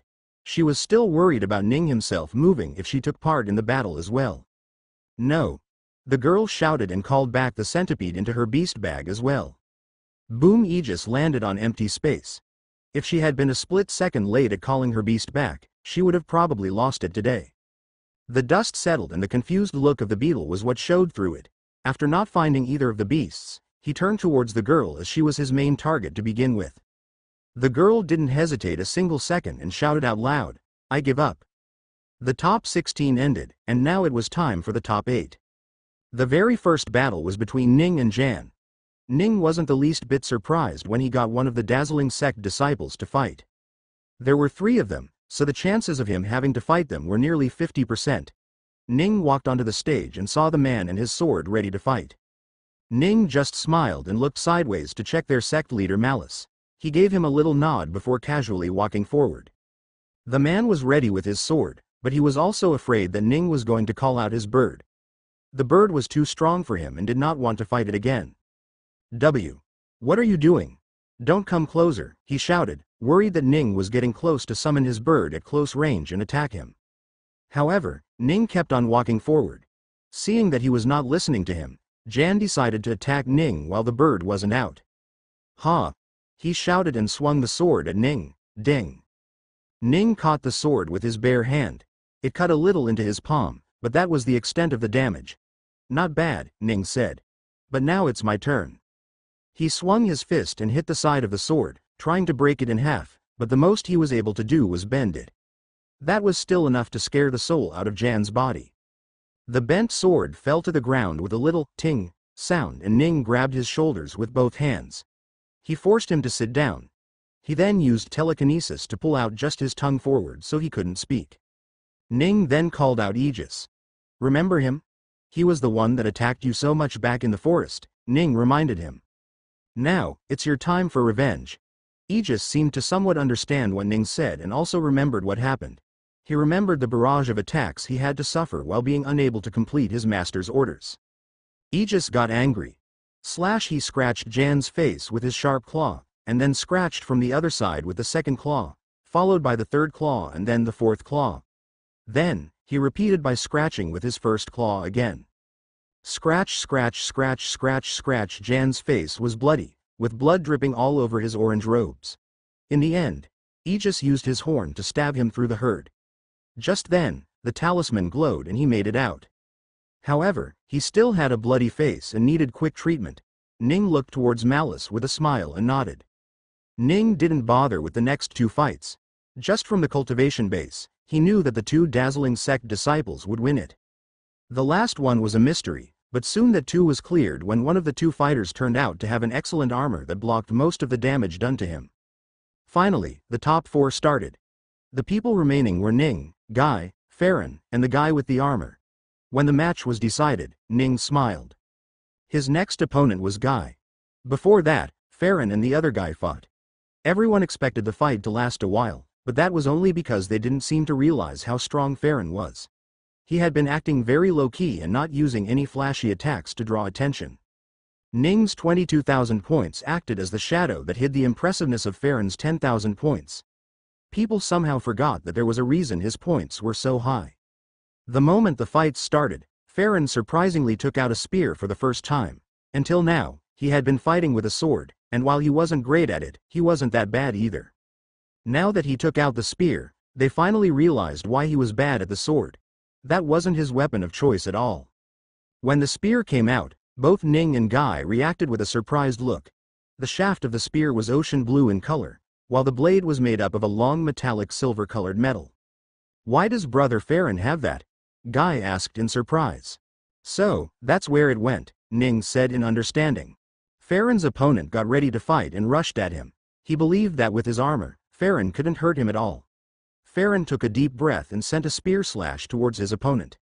Before the opponent could even react, he turned into yellow light and disappeared. Farron kept his spear back and walked off of the stage. Ning smirked and stood up. He then looked towards Guy, who also stood up and walked towards the stage. Guy seemed to be wary about Ning after seeing his fight with Jan. Anyone that could bend a low-grade spirit weapon in half with a single punch was definitely not normal. Guy took out his spear and cautiously got into a stance. Ning, however, didn't take out anything. He instead simply walked towards Guy at a slow pace as he did with Jan. He had a really hard time fighting against Guy when his ribs were hurting back on the third day. However, now he was perfectly fine. His system was back and he had also broken through. He was in the best position he could be in. His bloodlust was returning after seeing Guy, but unlike last time, he was able to keep it in check. Still, he wouldn't mind hearing little cries. However, just as he was about to start his attack, he heard the most rage-inducing words from the man he had heard yet. "I forfeit." Guy shouted out his surrender before the match could even properly take place. The referee accepted and the match was ended. Ning couldn't help but get annoyed at how anticlimactic this round was. FCK. I was looking forward to fighting that guy, Ning thought. The match was over, but he didn't leave the stage. It was time for the finale to start. Farron gave a disappointed look towards Guy and shook his head. "What?" Guy said angrily when he saw that. "If you saw what his other beast could do, you would quit too." "Tisk. Go talk with the master, I won't say anything," Farron said and walked up the stairs onto the stage. "Ladies and gentlemen, this is the moment you have all been waiting for. The final fight, between the number 1 and the number 2 winner of the last competition. This will reveal who is the best of the young generation in all of the Scattered Isles is. Let the battle begin." Farron immediately brought out the blue spear and got ready to fight. Ning looked at him curiously and asked, "Did you know that's my spear?" Farron was a little surprised and asked seriously, "What do you mean?" "I dropped it near the lake when the flood dragon attacked me. I came searching for it on the 4th day but couldn't find it. It seems you had found it earlier than me," Ning said. Farron looked at the spear in his hand and said, "If you lost such a good spear, then you were never worthy of it in the first place." "Yeah, well," Ning smiled and said, "I've got something better." Something blue appeared in Ning's hand all of a sudden. When Farron saw the thing in Ning's hands, he couldn't understand what was happening. "Why are there 2 of the same spear?" he asked. "Is this part of a pair?" "No, the one I have was made later and is thus better," Ning said. "I doubt it." Farron slashed his spear in front of him, sending an attack towards Ning. Ning blocked it with his spear easily. Ning didn't have spear techniques that could create such attacks, so he decided to use sword slashes instead. He assumed the long shaft was the sword handle, and the small blade was the blade of a sword. He then slashed as well. A not very amusing slash flew forth and was easily stopped by Farron. "Tisk. I guess close combat is all I can really do for now," Ning thought and dashed forward. With his incredibly fast speed, he reached in front of Farron and launched the one true spear strike. Farron barely managed to stop it and was pushed so far back that he nearly was thrown off of the stage. Farron finally realized just how strong Ning was. His arms felt numb from the hit on the spear shaft. He knew it was time to get serious. He took a deep breath and got into a low body stance where the end of the spear was pointing top behind him, and the tip was pointing towards the ground a little ahead of where his feet were.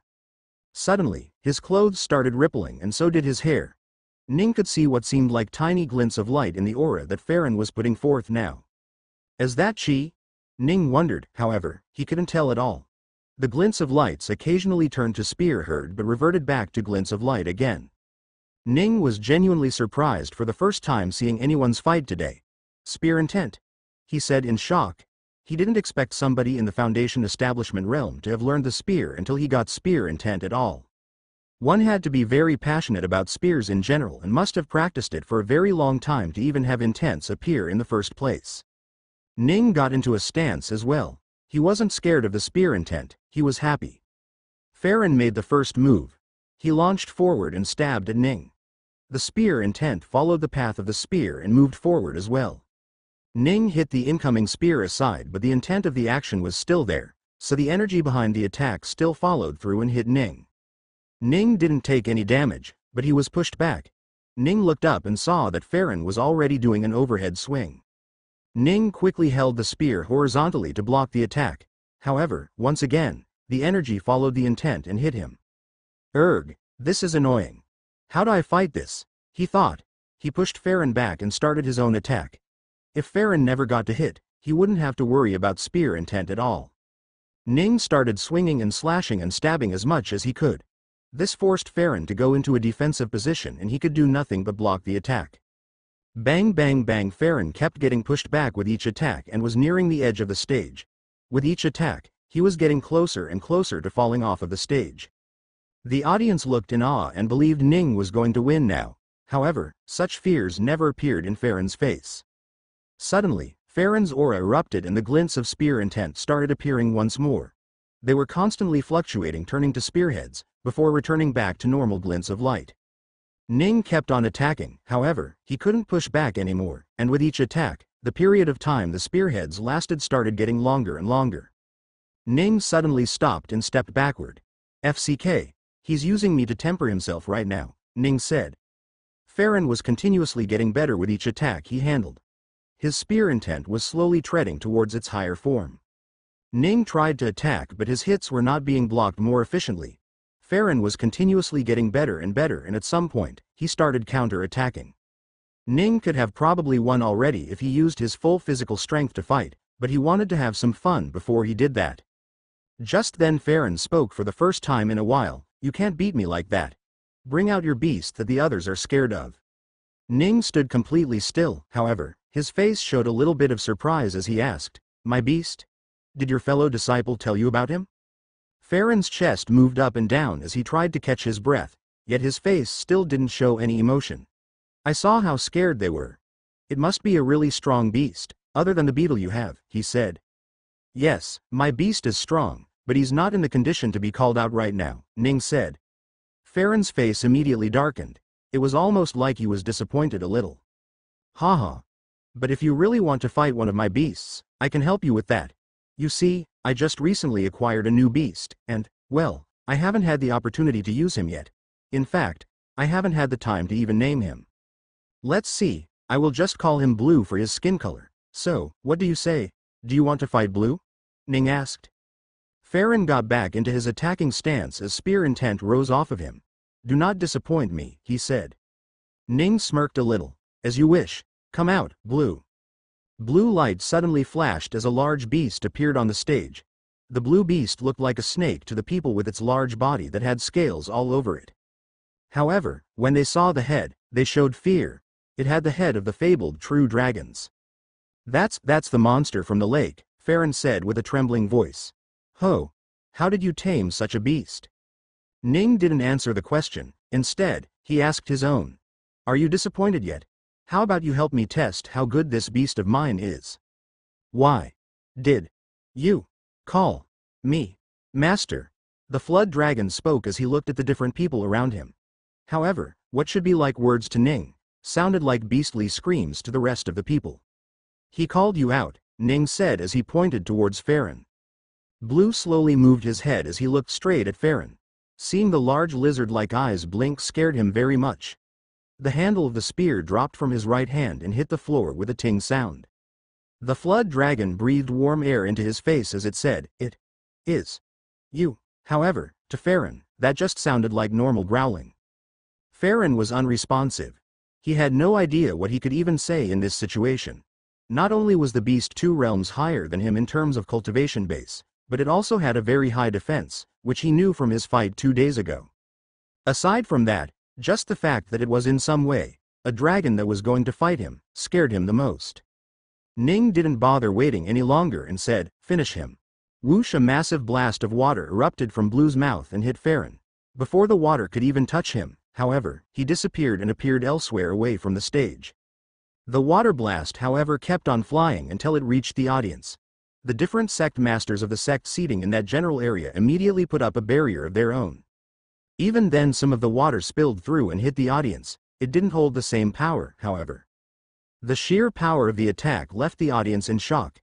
Ning put his spear back into his storage space and walked up to Blue. He gently caressed his scales and said, Good job, you can go back in now. But, Master. He survived. Blue said. That's okay, he hasn't done anything bad yet, Ning said. But he tried to steal my. Go back, Ning commanded with a stern voice. Blue immediately complied and went back into Ning's beast space. He sighed and looked at the audience, who looked at him like he was a monster. He then turned to the host, who also was similarly befuddled, and said, "Aren't you going to announce the result?" "Oh why yes. You win," the host finally spoke and then addressed the audience. "Ladies and gentlemen, here we have the winner of the triennial tournament, Ning Ruigong." The audience didn't react at all. They were still in shock. Ning looked at the whole crowd, yet not a single person seemed to be themselves right now. Clap clap, a set of claps rung out amongst the audience. Ning looked towards the person who clapped and smiled. It was Kazir, who had come out of his shock and started clapping. Michaela, who had been sitting next to him, also started clapping. Hijaka started clapping next, followed by a massive clap and cheer from the people of Deep Skull Island. They were genuinely happy at the result. Following them, everyone except the dazzling sect clapped. Ning ignored the claps of the others he didn't care about and walked up to the host. "I have rewards, right?" he asked. "Why yes, of course. We always give rewards to the winners," the host said. "Good, give it to the people from Deep Skull Island," Ning said. "That's your island, right?" the host asked, and Ning nodded. He then walked into the audience. However, he didn't go to Gion and Yelka, he instead went to Hijaka. Hijaka walked out from his group and went to Ning. "Inikaka, is something the matter?" he asked. "I came here to let you know that I am leaving now. I will come to visit sometime soon. If you meet Hi-C, tell him to stay alive until then," Ning said. Hijaka nodded and thanked him. Ning then walked up to Kazir and Michaela. "Mr. Kazir, I am leaving. Thank you for everything you did for me," Ning said with a bow. That's all right, but why are you leaving? Are you ill?" "I can help you," Kazir said, not really understanding what was going on. Haha, no, I'm not just leaving the arena, I am leaving the Scattered Isles itself," Ning said. "You might not remember it as it was a small event for you, but you once saved me in the forest back in Starsight City when I had just arrived from Clavis. I will never forget that. Truly, from the bottom of my heart, thank you." Ning left Kazir and Michaela with their shocked faces and moved to the people from the Deep Skull Island. "Dr. Ning, congratulations. That was amazing, Dr. Ning. How did you tame that monster?" Multiple congratulations and questions appeared one after another, which Ning just smiled throughout and reached Gion and Yelka. "There you are, Dr. Ning, you did amazing back there. You won us the tournament," Gion said. "Haha, we can go back with a proud smile now," Yelka said. Ning smiled and then dropped the bomb. "Sect leaders, I am leaving now," he said. "Huh? What do you mean? Why are you leaving now?" Gion asked. "You still haven't taken your rewards, Dr. Ning," Yelka reminded. "I don't need those. I asked the host to pass everything along to you guys. As for why I'm leaving, the answer is simple, I got bored," Ning said. "Well, not exactly bored, I guess. You see, I didn't expect to spend so much time in the Scattered Isles as I did. I was interested in a few different things at first and joined various sects, but after I got the experience, I needed to leave, but I couldn't for some reason. Finally, I can, so I decided to waste no time and leave," Ning said.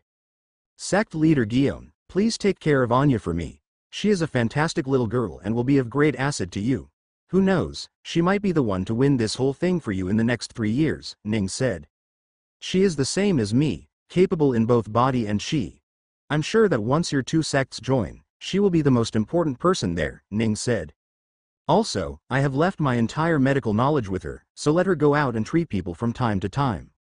Gion smiled and asked, "You seem quite worried about the little girl. Why didn't you take her with you?" "I'm a rogue cultivator who can survive anywhere. But she is a young girl who is barely starting her journey in cultivation. I don't want her life to be as harsh as mine could be sometimes," Ning said. "Don't worry, Dr. Ning. We will treat her like we treat you," Yelka said. Ning needed nothing more than that. "Very well then, I shall leave now. Goodbye everyone, if fate wills it, we will meet again." Ning bowed towards them once and started walking away. He didn't look back once and directly went out of the gates of the arena. The hotel he stayed at was towards the south, the ship he came in also was towards the south. However, Ning wasn't going there, he was going north.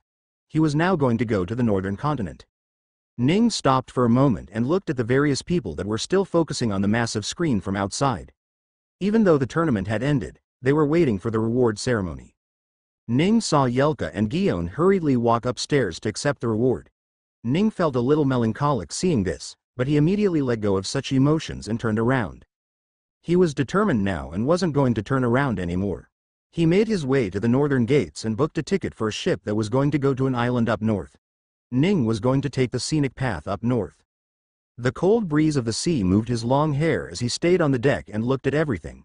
Everything in front of him was nothing but ocean, but Ning knew that around 250 kilometers up north, there was a major city in one of the islands. Ning would drop there and then take another ship from there to another island where he would. Ahem! Someone coughed from behind him. Ning suddenly sent out his divine sense and was surprised when he saw who it was. "Oh, might I ask what you are doing here, sect leader Malice?" he asked as he turned around. Behind him was Malice and the rest of the disciples of the dazzling sect. "Oh, what a coincidence, Junior Ning. You see, we were returning back to our sect. We have spent a bit too long here," Malice said with a fake smile. "I see. Then you must be tired from your journey. I am too. How about we both go to our rooms and take our deserved rest," Ning said. "Haha, we both know what's happening here, Junior. You have something I want, and I am going to get it," Malice said. "Oh, what might it be?" Ning asked. He had a general idea, but he still wanted Malice to say it himself. "The angel's touch. That is something I need to reach the nascent cultivation realm. After that, I will be the strongest person in the entire lower half of the northern continent," he said. Ning smirked a little and asked, "Oh, you weren't here for the mid-grade spirit artifact I showed on the stage today or any of my beasts?" That caught Malice's attention a bit. Guy came up to him and whispered something in his ear. He looked towards Jan and asked, "Is it true that his bird killed you before you could see it?" "Yes, sect leader," Jan replied. "I see, it seems Junior Ning has a surprisingly high number of exotic stuff that we have never seen before. Can you tell us where you got them?" Malice asked. "Oh, you know, here and there. I find stuff lying around and it turns out to be gold." Ning started talking big. "Sigh, I guess Junior Ning doesn't want to speak so easily. Then I must insist you come with us so we can persuade you a little," Malice said. "I'm afraid I can't do that," Ning said. "Instead, how about you come with me?" Suddenly, Ning disappeared. Malice was surprised for a second, but on the next second, he felt a hand lay on his shoulder. Same thing for Guy as well. He too felt a hand on his shoulder. After that, they all disappeared. A minute earlier, when Ning saw Malice appear behind him, his heart skipped a beat. Not only was Malice there, but even his disciples were also there as well. This is troublesome, he thought. As they talked, Ning realized why they were here. He first wanted to immediately teleport to a faraway location so he didn't have to worry about him. But then he remembered that if he left after antagonizing the strongest cultivator in the Scattered Isles, he would certainly show retaliation towards the Deep Skull Island folks. While he cared about Gion, Yelka, and the other folks, he was especially worried about Anya getting mixed in all of this. So, he asked the system a question. "Hey, system. How do you determine innocence from the guilty ones?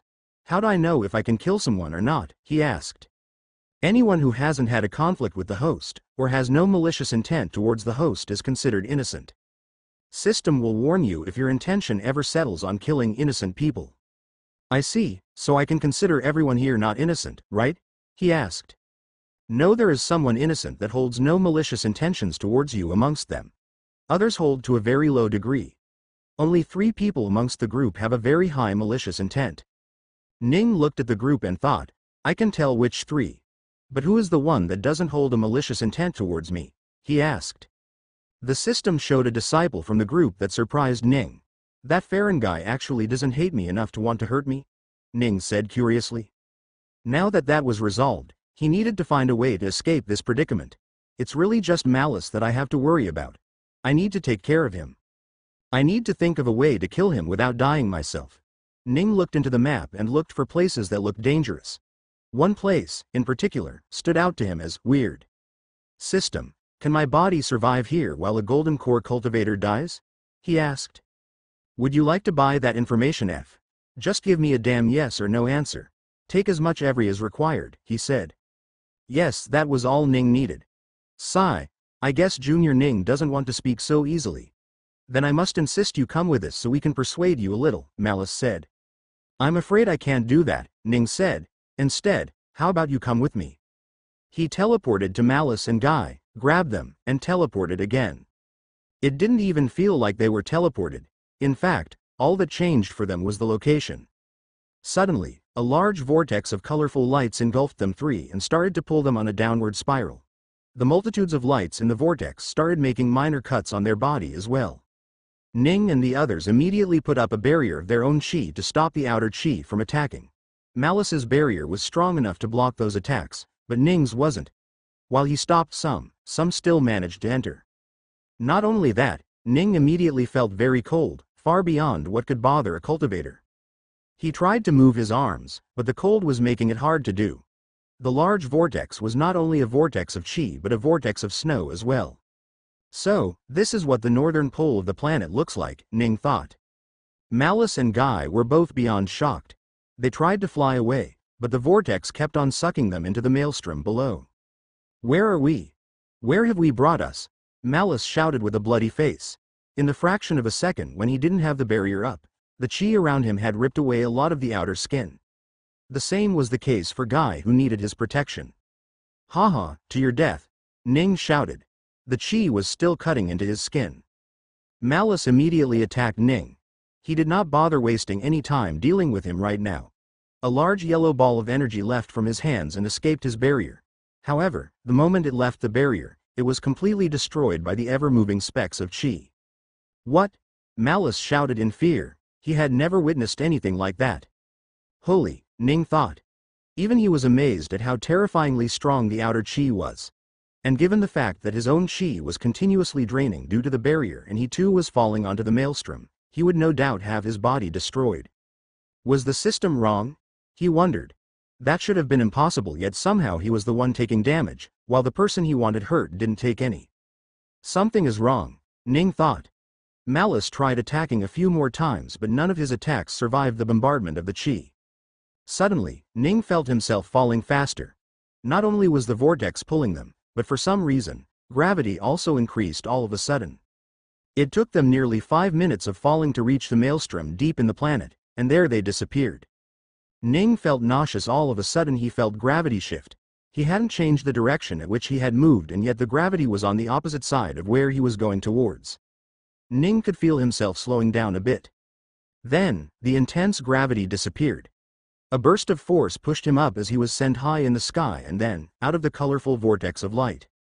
Suddenly, his barrier disappeared. He fell from a massive height and landed into fluffy snow that killed his momentum. Thud thud, 2 more sounds came not far from him as well. The snow wasn't as cold as before and Ning could finally move. He stood up and looked at Malice and Guy, who were standing up as well. Malice gritted his teeth knowing that Ning was the cause of what was happening to him right now. He immediately put his palms in front of him and shouted as he sent forth an attack, Die! Die! Malice sent out an attack through his arms. Die! He tried once more. What is happening? He said in shock as he looked at his own hands. No matter how much he tried, his attacks weren't launching. Ning was surprised and tried to feel his chi as well. However, there was nothing. The feeling he got was the same as when he was just a normal person back on Earth. What's going on? He couldn't understand either. What did you do, you bastard? Malice tried to bring out a sword but not even his storage bags worked. Everything that required chi to function, including divine sense, didn't work anymore. Chi is not working for some reason, but that doesn't concern me, Ning thought. He immediately jumped forth and landed right in front of Malice. Ning looked at him dead in the eyes and said, Here I am. Come, kill me. Malice shook a little. It was hard to say whether that was because of the cold environment or his pure terror of Ning jump so far with just his body. Either way, he couldn't stop the shaking. Yo, you, how do you still have your strength? Malice asked with a shaky voice. Oh, you didn't know? I am a body cultivator too. My body is just that strong, Ning said with a smile. He then looked behind those two, at the massive crater that kept shooting out chi and snow into the sky, making an aurora in the night sky. Why is there chi there, and yet not here? Ning asked out loud. Senior Malice, won't you go check that out for me? He said. Why would I do anything? Ning suddenly grabbed him by the robes and threw him into the crater. The moment he entered, the chi started cutting up his body. However, he also immediately set up a barrier to protect himself. The burst of chi reaching the sky once again threw him up and down onto the snow with a thud. Ning picked him up from the snow and looked at his more bloody face. "Can you use your chi now?" he asked. Malice seemed to be severely distraught and didn't answer at all. "Sigh, I guess you will have to find out for me," Ning said and walked towards Guy. No, don't come towards me," he shouted. "Don't you dare come towards me." Guy tried to escape, but he couldn't walk anymore. The cold was getting to him. He stumbled and fell back onto the snow. Ning went forward and grabbed him by the collars. "Please, spare me." Guy tried to beg for mercy, but Ning didn't care about any of it. He simply tossed him into the crater. The moment he entered, Guy immediately put up a barrier around him as well. However, similar to Ning's situation, the barrier wasn't able to protect him completely. Multiple specks of chi blasted through the barrier and started making multiple cuts on his face. However, unlike Ning, he couldn't heal as fast. He too was thrown back onto the snow, and he slowly started bleeding the snow red. Malice barely stood up and saw his disciple being treated like that. "You," he shouted, but the cold was getting to him as well. Ning walked up to Guy once more and took away his storage bags. "Better not waste this," he thought. "Oh, you're up," Ning said as he looked towards Malice. "Can you use your chi now?" "No, right?" Ning asked. "Put down my disciple," Malice shouted. Him. Nah," Ning said and tossed Guy behind him into the crater. This time, there was no barrier protecting him. So before his body could even be sent flying upward, it was shredded into millions of bloody pieces and the blood showered as frozen ice. "Yikes, I didn't expect that to get so bloody," Ning said as he winced a little. He then walked towards Malice. Malice was getting scared now. Ning once again took him by the collar and threw him into the crater. Malice managed to save himself with a barrier, but it was slowly getting weak. His cultivation base was running dry. In a few more turns, he could no longer have any chi to use, and would thus die as well. Until that, Ning would keep throwing him in. Again, and again, and again. Each time he threw him in, Malice's body would get a little more bloody due to the fraction of a second he didn't have his barrier up. With each time, the barrier started letting more and more chi in. Finally, he fainted. Ning realized that he could no longer survive like this, so he took away his storage bags and tossed his body into the crater. Similar to Guy, he too turned into bloody mist within minutes that started raining down on the snow. Ning stood there and looked at the crater. "Damn, what do I do now?" he thought. The crater did nothing but shoot everything up, and it felt very hard to survive in a place where the chi shredded you to nothing in seconds. "Damn, this is a problem," he thought. "In the first, why can't I use my chi?" He sighed once more. He turned around and finally looked away from the immediate scenery. Far away in the sky, he could see light coming from the sun as if it was about to come up at any moment. It was daytime just now, so does the sun not show up in the northern pole, or am I just on the wrong side? He asked. Either way, I will need to get out of this place.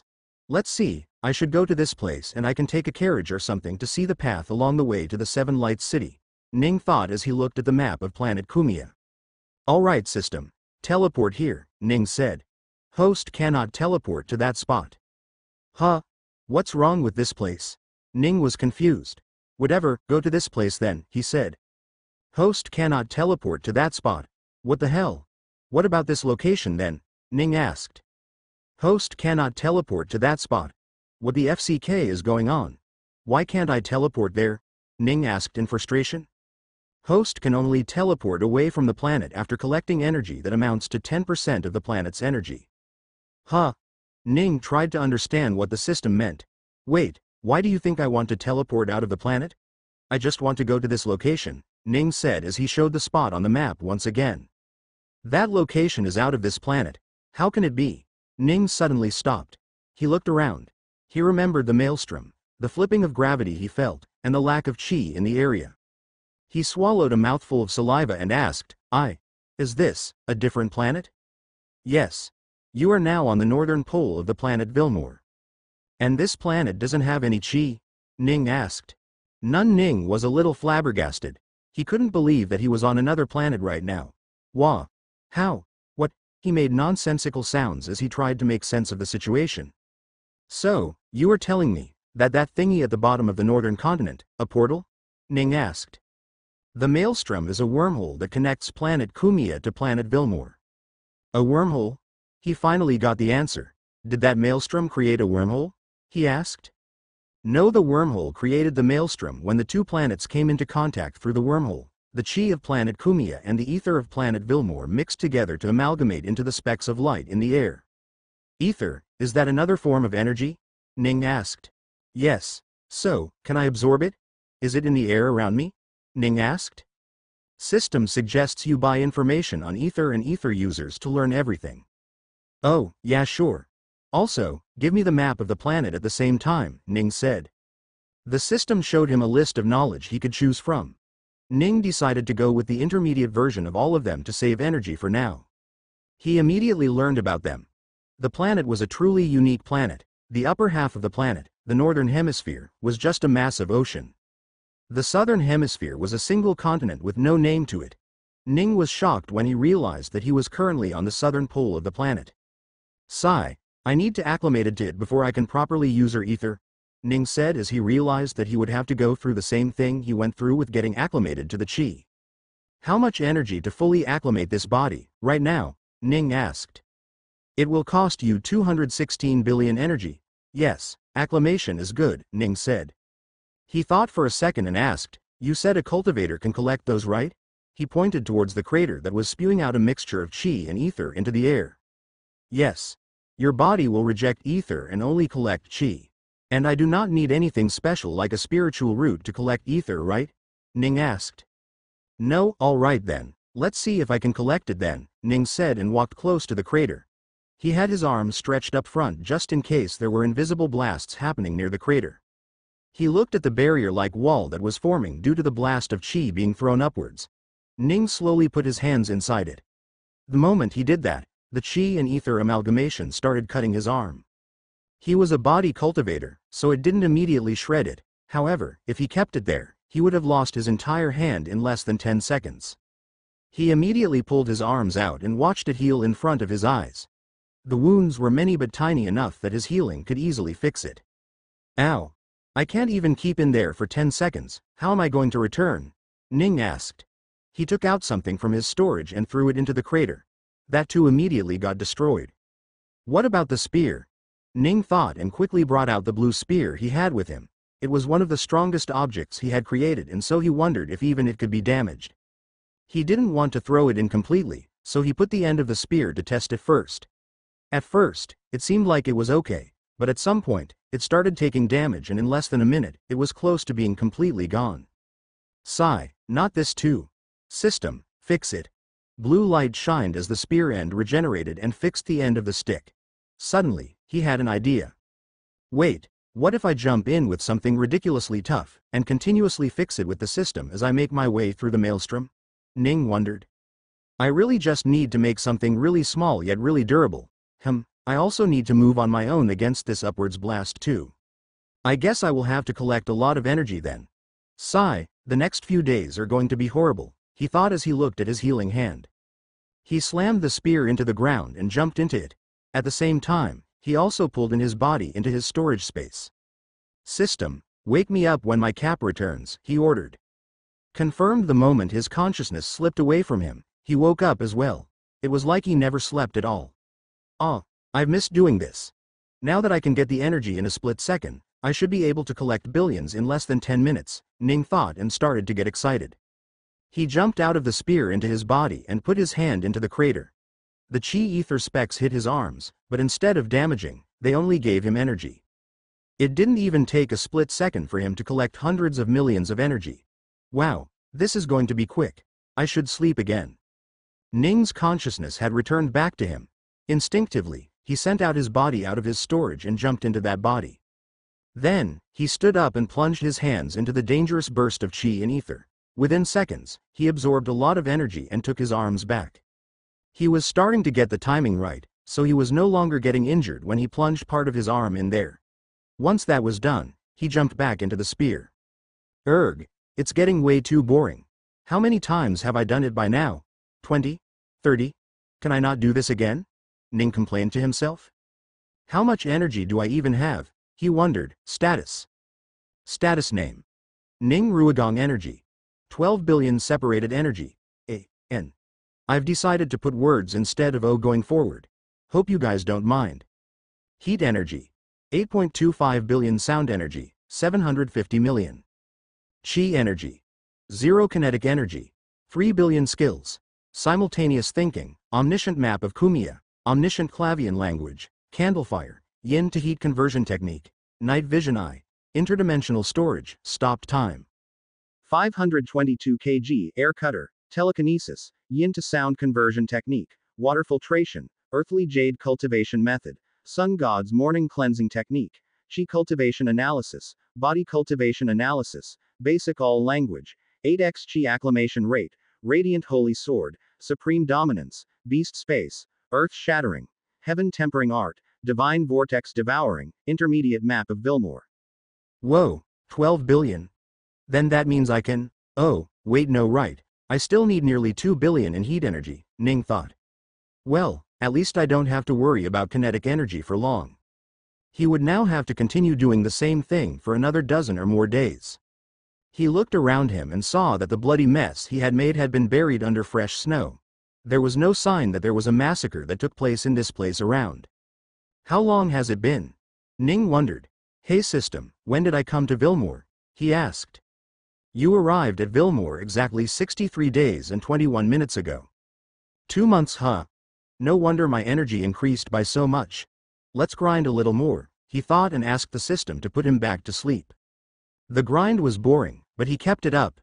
Waking up, taking out the body, jumping into that body, plunging your arm into the deadly burst of chi and ether to get energy, jumping back into the spear, taking in the body, and then going back to sleep.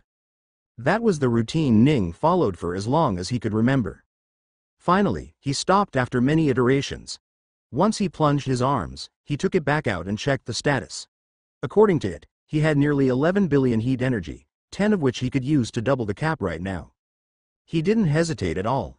Double it, confirmed. Congratulations, you have bought all heat energy cap increments.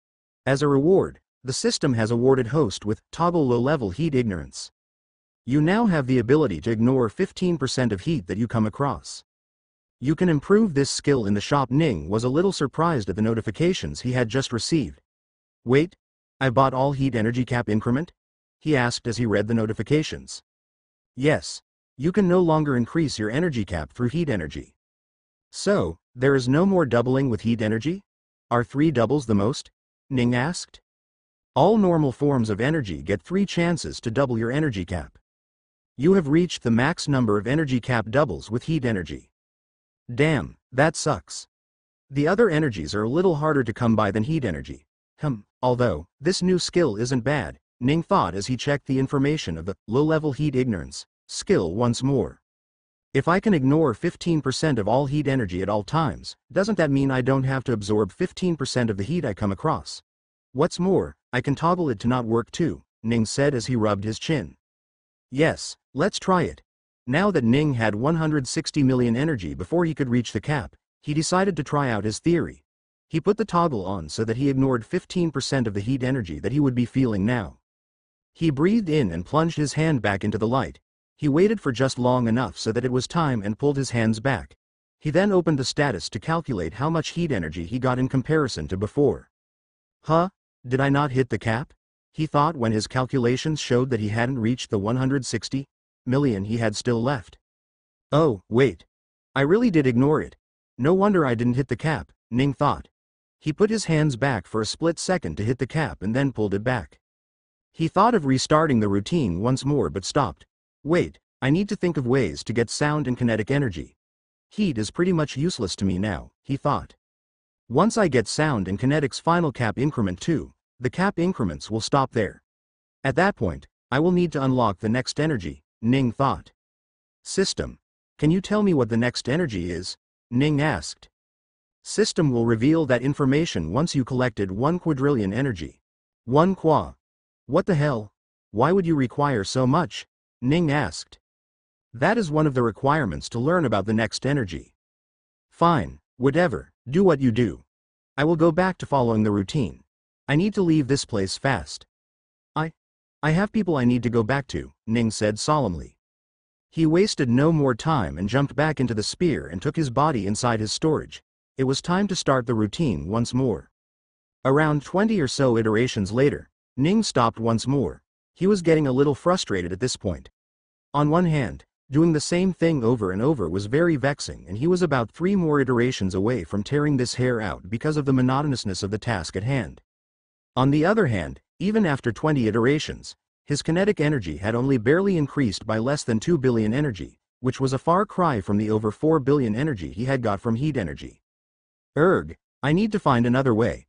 This is going to take too long, Ning complained, but there was no other way. He had to stick to it. Sigh, let me refresh my mind, he thought, and sat down on the cold snow to clear his mind. He started to cultivate. Of course, there was no chi there for him to cultivate his inner chi, but there was ether, and he was going to try cultivating that. However, that worked. He recalled what he had learned about ether a few months earlier. Ether was a liquid that one could keep in their body and use to conduct what the ether users called ether arts. They would have to burn the liquid and use what powers they got from it. However, even though ether was a liquid, finding it in the liquid form outside of one's body was damn near impossible. Only in rare places where the ether was concentrated at a very high amount would one be able to find liquid ether. Otherwise, most people used the ether that was in the air, or perhaps the rarer version, ether ores. The ether in the air was very diluted, so most people stuck to ether ores that could be mined from ether pits. Even then, both air and ore were really just vessels for the tiny amount of ether liquids. So, the ether in this chi and ether amalgamation is liquid ether? Ning asked the system. Yes, I see, then I need increased acclimation rate for the ether, right? Ning asked. Give me the costs. Here are the acclimation rate for ether. You can pay 266 million energy to speed up the process by 2 times. You can pay 1.064 billion energy to speed up the process by 4 times. You can pay 40.64 billion energy to speed up the process by 8 times. You can pay 216 billion energy to fully acclimate right now. Get me the 4 times 1, Ning said. Confirmed. So, I also have to get cultivation techniques and such, right? Can't I get automatic ones that do it passively? Now that I think about it, I need those for chi as well, Ning thought. Automatic cultivation techniques are available with the rate of auto collection. Please choose ether per second you will want to collect. Ether per second. What's the normal amount needed to go from ether starter to ether student? Ning asked. Ether starter and ether student were the ranks that were given to invokers and enchanters based on how much ether they could hold at once. Invokers were ones that could use ether to create stuff, while enchanters were ones who could use ether to control existing stuff. All people in Vilmore had the ability to use ether, but not all of them could use a lot of it due to the physical limitations as well as resources. Ether starter was the starting rank and everyone in this world was one. Ether student was the next rank after that. There were 11 ranks in total and the world's hierarchy was set with that. You need 10 million ether to go from ether starter to ether student. The requirement to go up a rank will increase by 10 times for each rank. Wait, do I technically count as an ether starter? Ning asked. No, you were not born in this world. You will need to intake ether and store it into your body to become a starter. And I will require the ether cultivation method for that, So let's see, 10 days should be fine. Give me an automatic one that can collect 100,000 ether in a day, Ning said. It will cost you 12 billion for just 100,000 ether in a day? Isn't this just robbery? Ning was flabbergasted. Automatic cultivation methods cost a lot. You can get better value if you buy ones that aren't automatic. *T, you're right. However, at least with automatic, I won't have to worry about finding different cultivation techniques. In fact, I should buy this for all. After I have the energy, of course, Ning thought, and decided to start the routine back up. He disliked doing it a lot, but he was determined to get both of the automatic ones for ether and chi, so he ignored all thought and just followed the routine. He also toggled off the heat ignorance skill so that he didn't have to worry about losing heat energy. He got hurt a few times while going that due to not knowing how much he could go on with the. In the next 30 iterations, he had enough heat energy to waste on ether's cultivation method. Alright system, give me the ether one first, Ning said. Should the system use heat energy only? Yeah, that was why I waited all this time to begin with. In fact, only use heat energy for everything if possible, Ning said. Confirmed. Ning suddenly felt something change in his body. It was like a new stomach had appeared inside his guts and it was hungry as hell. So, it started sucking in as much food as it could find. I can feel it. It's right next to the sea of chi. Wow, is this what they call the sea of ether? Ning wondered. While he couldn't see it, the feeling was the same as when he first formed his sea of chi. I guess, that makes me an ether starter now.